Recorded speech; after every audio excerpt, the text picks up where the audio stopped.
Well, hello and welcome to another episode of More Perfect Marketing. It's David Baer here. And, from time to time, I get interviewed on other podcasts and people ask, how can you introduce me? And I usually say, well, you can say that I'm a theater geek, I'm a wine geek, and I'm a marketing geek. And today's guest shared with me in his pre-show communications that he is a self-proclaimed marketing dork.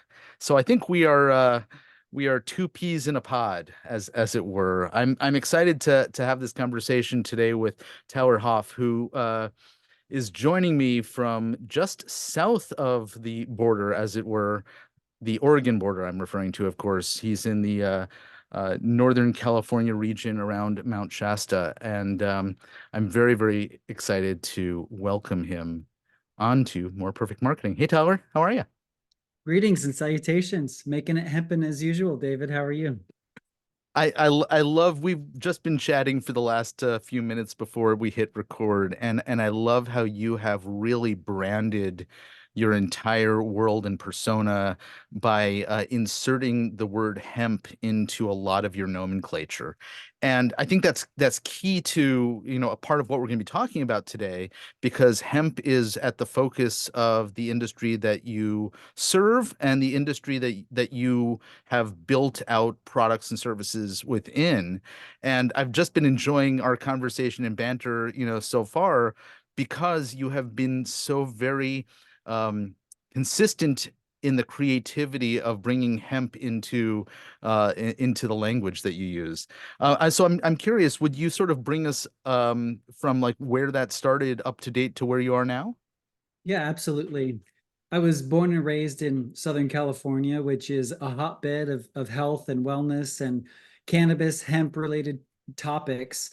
So, although I knew about the plant cannabis at a young age, it wasn't until in my mid teens that I was introduced to what hemp was. And at first, I knew what hemp twine was. That was kind of my initial introduction. And then, of course, going to the beach and smelling cannabis in the air, I was introduced to that. I knew what it was, but I had I would say, not a near-death experience, but a very startling experience that got me to start questioning reality, questioning life very deeply. And it was about 12 or 13 that I started asking the deeper questions in life, like, why am I here? What's my purpose? And when I looked out into the world and I saw the wars and the death and the destruction of our environment, I wanted to do something about it. And so I began this quest of asking the question, because the word question is quest I on. So if we ask the right questions, it leads us in the right direction. Mm. And so I started asking, how can I create peace on earth? And I thought it was going to be through music. I'm a musician. I love, playing guitar and singing. And so I thought music is harmony. And so why not use harmony to create peace? And I quickly realized in those young teenage years that if you're going to make a difference in the world, you also have to learn how to make a dollar. And, organizing shows, and I learned how to do graphic design to create our flyers and our, CD albums and stuff like that. And so because of the difficulty and the struggle of making money, creating peace with music, I kept asking that question, like, what's a bigger thing that I can do? How can I impact more people? And so one day I was about 17 and my grandmother brought home some hemp protein powder from the local health food store. And when I put it in some almond milk or something like that, I was looking out of the window and, the sun was beaming in on my eyes, and I drank this gritty, chalky protein powder down. And I thought, wow, this is food as well. Like, this one plant, I knew like you can make twine and bracelets, and I was making macrame and stuff like that. And I had maybe a hemp t-shirt, so I knew it was clothing. But the light bulb went off for me when I realized that this was a food source. And so that was the day that I shift gears and I decided to be a hemp-entrepreneur. And I was going to empower and hemp-educate as many people as possible. And so from age 17 until about 20, I did everything I could to learn about sales, learn about marketing, learn about branding, because if I was going to bring this to the world, I knew that I had to sell it. I had to be a good salesman and convince people, especially with the demonization of this plant. And I call it the hypnosis that people have been put in, that it's this evil weed from hell. And so I traveled the world studying in France and England, Germany, Spain, Netherlands, and went to all these like hemp farms and hemp museums and hemp hostels, and just gathered as much information as I could and infused it with my marketing, education, and sales, and eventually created Hemp Aware, which was sort of our hemp education station for every nation. And our main focus was live events.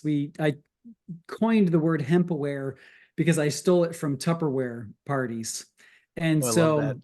so basically it's like a Tupperware party, but for Mhm. hemp. So we get together and we do demonstrations of how to use hemp. We show people how to do hemp recipes. We have hemp fashion shows. I get other vendors together to demonstrate their products and offer them for sale. And it was, the concept was to do hemp aware parties to raise awareness about hemp. So hence Hemp Aware. And over the years, I did internal marketing and sales for hemp companies, and I would do live events for them, outbound cold calling, um, email marketing, and things of that nature. And then in 2012, my wife and I actually formed a distribution company called bulkhempwarehouse.com. And so Bulk Hemp Warehouse is our way of helping existing businesses integrate hemp into what they're doing so that they can become more sustainable, eco-friendly, lower their carbon footprint. And we do that by offering products like hemp fabric, hemp rope, hemp seeds, hemp protein, and over 300 different raw hemp material based products. And on the other arm is Hemp Aware. So Hemp Aware started out as strictly an educational platform, but because I have such a deep passion for digital marketing, I wanted to empower other businesses with my education and experience. And so we expanded Hemp Aware into a hemp marketing services and branding company. So that's kind of where we've led to up till this point. Yeah, the part about like having to learn how to do the marketing and the sales and the positioning and all of that work for yourself, and then turn around and be able to provide it as a service, particularly to an industry that is not necessarily um, as sophisticated as they have the potential to be when it comes to the positioning and the messaging and speaking to an audience consistently and effectively and all of the things that we want, most businesses want to be able to do. I think that's um, useful in one respect that you've made this. It's not a transition but an expansion of what you're doing, but I think that it's also probably giving you a perspective that many other service providers who don't know the industry, haven't grown up and don't know the ins and outs and challenges in particular um uh needs around how do you operate in the world in which this particular industry has a reputation, good or bad, and the types of sort of particular um, nuances that are required. I think you're in a terrific position. We talk about in our world the importance of positioning as sort of a philosophy. You have as a business the opportunity to um, impact the way that your audience, that your customers see you and describe you and think of you. And as you were talking a little bit about the hemp focused businesses that have the opportunity to think about sustainability in their operation, right? It may be part of the product, but there are many businesses where there's a disconnect between what they sell and how they sell and how they operate. And so there's some, inherent, really smart positioning just in that one little element that you discussed there. I'm curious, what are the big themes as you're working with and I had a look at your website. You mentioned specifically 108 million people and companies. And I'm curious, is that the user base? Is that the number of companies that are employing people or supporting people? What is that number? And I took the version of my question here. Very long-winded question. Have you noticed? But the question really is about like what is the core recurring, to use a music term for your benefit, motif in what you're dealing with on a regular basis with the clients you're serving around marketing and business growth. Well, first of all, to answer the first part of that question, the 108 million reference at the on the footer of our website is our mission, our vision. It's where we're headed. And ultimately, I believe if we can influence and work with or help educate a minimum of 108 million entities, that may be a company or individuals that are utilizing hemp, I believe that we can experience a paradigm shift in the world, Mhm. in consciousness, and go from utilizing materials that are destructive and destroying the planet and our health, frankly, to living more in harmony with nature. So the 108 million reference is sort of, 108 is a spiritual number, some Yeah. might say. It's used, in the Catholic rosary, there's 54 beads, and a full rosary is twice around, which is 108. There's 108 steps up to most Buddhist temples. And there's dozens of other references to Hmm. the number 108. So I have a very spiritual foundation from where I come from and just my experience. So that's what that reference is in reference to. And as far as the motif, or how we like to approach marketing with hemp businesses, I like to think back to my marketing professor in college. His name was Dennis Morgan.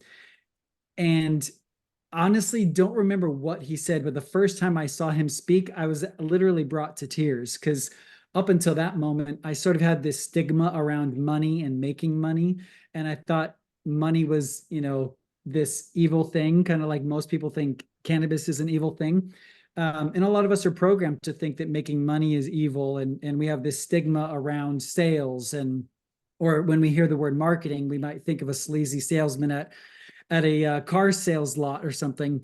And so when I saw Dennis Morgan speak for the first time, whatever it was that he said, like literally brought tears to my eyes. And that was the shift for me, that I want to be a marketer. Like I truly believe that if I'm going to make the biggest difference in the world, it's not through becoming a spiritual yoga teacher. It's not through becoming a politician and trying to change laws. It's literally utilizing my ability to find needs, find genuine struggles and challenges and problems and pains that people are going through, and find the solution and match the solution up with the people. Like, to me, that's the most leverage that we can have as change makers. Hmm. And so we have a tool that we utilize to manage our marketing campaigns called My Change Machine.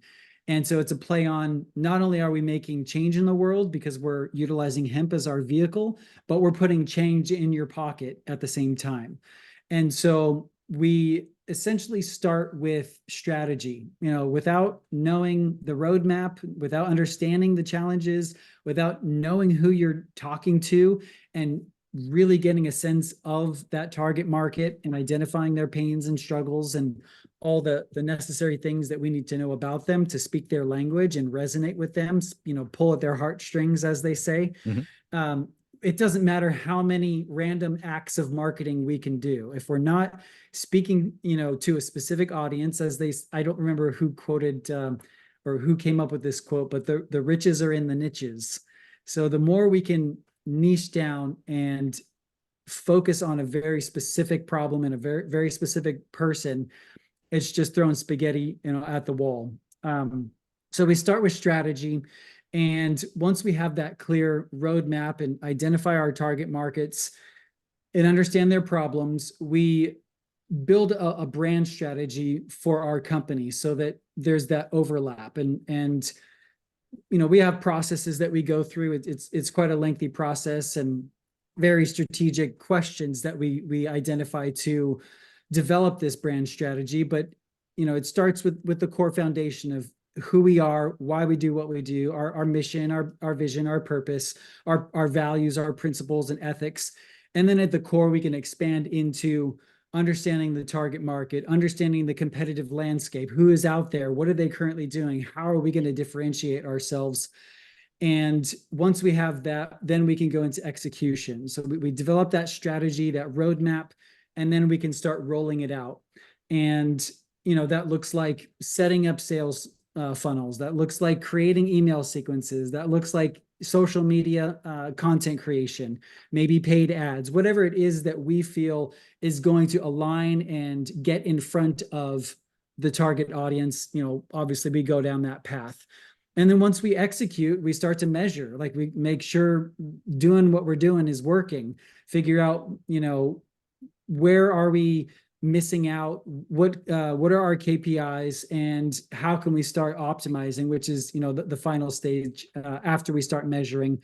We like to go in 90-day sprints. So when we onboard a new client, we really get to know them, get to know their audience, develop this strategy, and then create a 90-day plan and work backwards.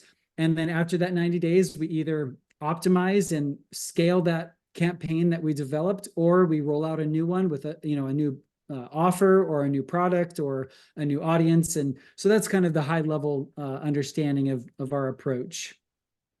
I love it, and, you're as you're going through it, you're speaking my language, and I heard a couple of phrases in there that are very, very familiar to me, because I utter them all the time as well.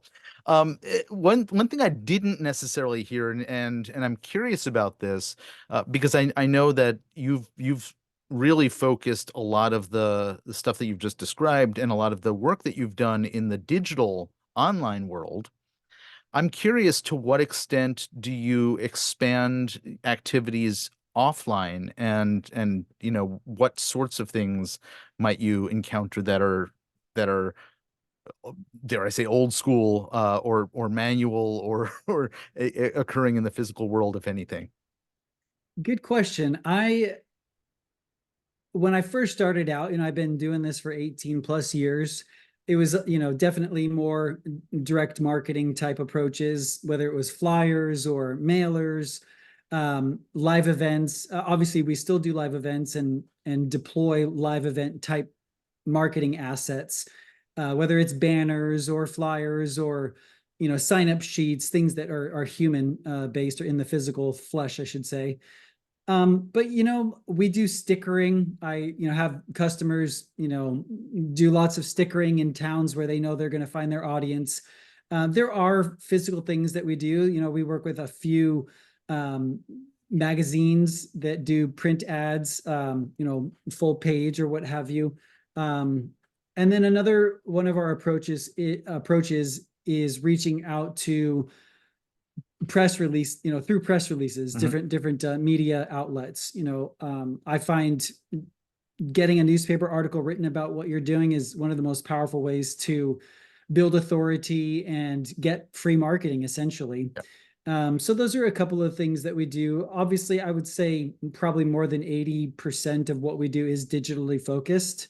But there are a few different things that we will deploy depending on the client, depending on where they plan on uh, positioning themselves. Mhm. If they are going to live events or conferences, then we do want to make sure that they professionally present themselves and yeah, and deploy those physical methods. So hopefully that answers your question, but I can dive deeper if you'd like.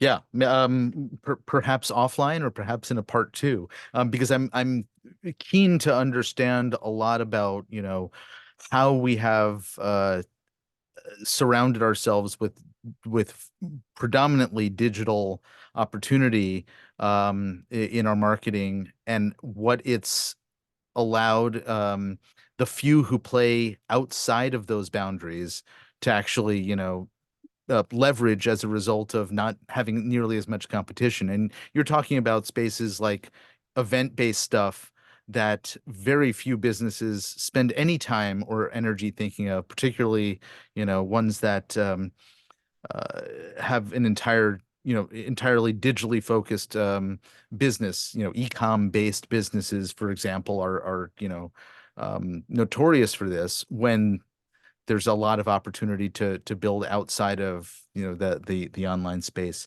Mhm. I want to follow up on something that I heard in there. You mentioned getting coverage in magazines, and it brings me back to a comment that you made earlier about niching down and focusing on solving a specific problem.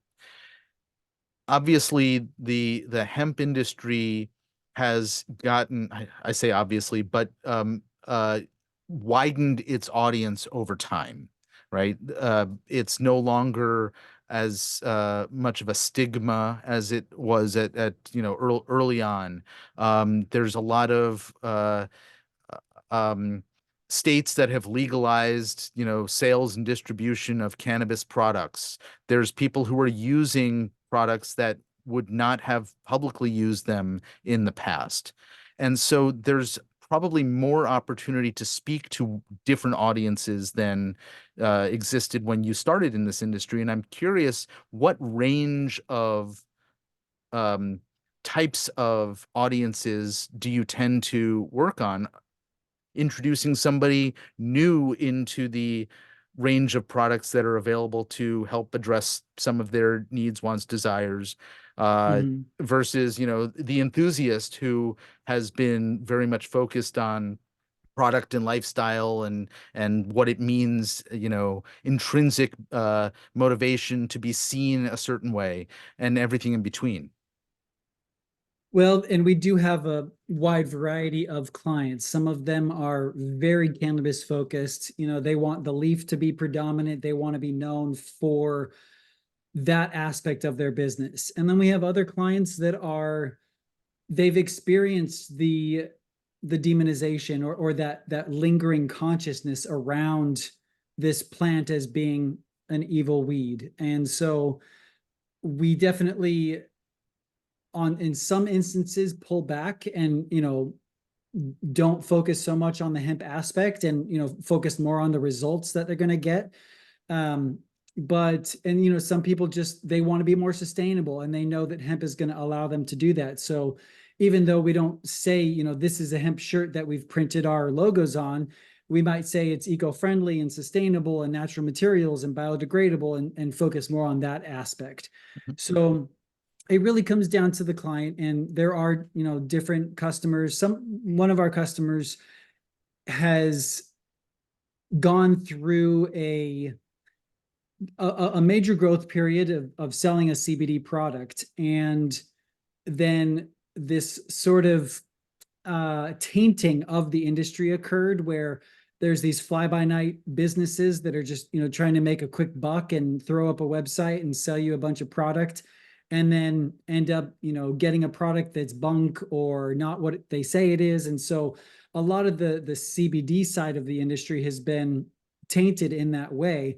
And so some companies, even though that's like the predominant ingredient in their product, they're pulling back and saying, let's just focus on the fact that this is botanical and this is going to help with pain relief, and that it has medicinal mushrooms in there like reishi and cordyceps, or mushrooms that help with immune boosting aspects. So yeah, to dive a little deeper into that, we definitely get to know the brand themselves and what they want to represent. Some people, they want to attract cannabis consuming people, and some people want to attract people that are against it, but they still want them to experience the benefits. So we position them accordingly. I guess you say against it. I would assume that it's really people who are um, maybe their gut as soon as they hear hemp or CBD or cannabis is against it, but they actually want the outcome that it delivers. They just don't have the education beyond their knee-jerk reaction. Is that what you mean? Exactly. There's Okay. a real dichotomy, in or just yeah, it's ironic that so many and this is changing dramatically. Yep. For the first 15 years of my career, it was predominantly just educating them about the truth of what this plant is and how much it's embedded into the fabric and the history of our lives. Being that George Washington was a hemp farmer, and Thomas Jefferson was a hemp farmer, and Benjamin Franklin printed his newspapers on, or not newspapers, but he had a printing press that Mhm. utilized hemp paper. So like this country is literally founded by hemp entrepreneurs. And so yeah, there's a major education that needs to happen still, but it's a lot easier if you don't mention the word hemp. And speaking of, it's not just ease, but you also have restrictions in certain in media environments, right? There's uh, things like you can't advertise on a vast majority of online platforms, for example. And so you have to be more creative, I think, than a lot of other marketing service providers when you're plotting out the tactical elements to achieve the strategy that you've put together. And I wonder if you can speak a little bit about sort of the what you have to navigate and where you find um, the best alternatives to the things that many businesses take for granted, like being able to just run, ads on the various Meta platforms or Google or what have you. Mm-hmm. Yeah, and until recently, this was a major issue, whereas now you can kind of squeak by. Like, for example, we do a little bit of paid ads for HempAware, but we're very much focused on the marketing aspect. And excuse me, so we don't say the word CBD. If we say the word hemp, it's in an image, it's not in the actual body copy. Mhm. Um, so to kind of combat that challenge, which many companies are still dealing with, even companies that want to sell a hemp t-shirt, like they're getting their ads denied on Facebook and Meta, whatever. So we love focusing on the organic methods of marketing, organic search, just creating really high quality, valuable content that helps people solve legitimate problems and is shareable. Like we encourage you to create, whether it's a tool or a resource, something that adds value to their life that people are going to naturally want to link to. So we utilize SEO as a foundational marketing strategy with the companies that we work with and our own companies. And word of mouth seems to be a huge thing with our clients and even our own business. Just having a system in place and tools in place to help your customers spread the word has been really instrumental in just pulls in that authority and social proof and those key phrases that are so important when it comes to converting clients. Um, Social media content creation is another aspect of what we do. We do find that we still get minimal exposure or not near as much as we used to with organic social content, but it's still a good thing because if somebody looks you up and they see that you're creating content and you're making it personal, you're showing them how you're using the product and maybe talking to a customer who's benefited from it, or showing behind the scenes, like how are we different, what's part of our manufacturing process that nobody else is doing, what are we doing behind the scenes, and kind of give them a look into your process. It really creates that engagement. It creates that draw and that connection.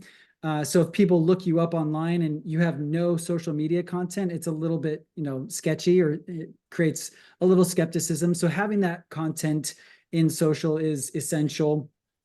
And as we already touched upon, live events, just making yourself known in front of people. And one of the expressions my teachers taught me was demonstration beats conversation. So you Hmm. can go out there, you can talk about it and put up a bunch of posts and things like that. But if you can demonstrate how your product works and give it to somebody, if it's a food product, put it in their mouth. It's that sizzle that sells, and that actual experience that helps convert. So those are, the foundational aspects. We do also have a tool that allows us to find marketing qualified leads. So it's essentially a search tool that allows us to plug in specific parameters, whether it's physical location, type of business, and the type of company or person that you're trying to find within the business. So let's say you want to get a hold of editors at a newspaper. You can specifically look for editors at a specific newspaper or a region. Or if it's hotels that you want to contact, or boutique wellness shops, whatever it is that you're wanting to contact, our tool allows you to nail in exactly who you can contact at this business. And then we deploy cold email sequences, of course, starting off with free content and valuable resources to give that value in advance. And so, cold email outreach. We also do cold calling. That's definitely, we develop sales scripts for our clients to do cold outreach. I know that one's a little more difficult. A lot of Mhm. people feel like that's a 50-pound weight they have to pick up. But it's really effective. If you can get Yeah. somebody on the phone, like we find an upwards of like 30% conversion rates, 20 to 30% increase with doing cold outreach or phone calls. So yeah, those are kind of the main foundational aspects of what we do beyond just deploying paid ads. But there are a couple of networks out there, like Taboola is one for sort of adult, or I guess they call it high risk type of products. Hmm. Taboola, and then a little bit on Google. Like if you kind of squeeze it in there and don't say too much about hemp or CBD, we find that some campaigns do end up getting through. So I would say try it. At least give it a go, and if that's your gig, try out the paid ad things too. Yeah, I gotta say I'm impressed with how very thorough that answer was, and a lot of detail in a lot of different directions, and for those listening who are in the hemp industry, you're sort of curious, is there anybody out there who can guide me through this? Having spoken with thousands of marketing service providers over the years. I got to say, Tyler, that was an awesome answer, and I hope that anybody who's listening, who's looking for services like the ones you offer, that they reach out. And to that end, I'm curious, how does someone find you to learn a little bit more about the services that you're providing, and perhaps even chat with you? Thank you, David. Yeah, it's been a pleasure. The word David, I'm somewhat of a wordsmith. I consider myself I have a hempsicon. It's a hemp lexicon. Uh-huh.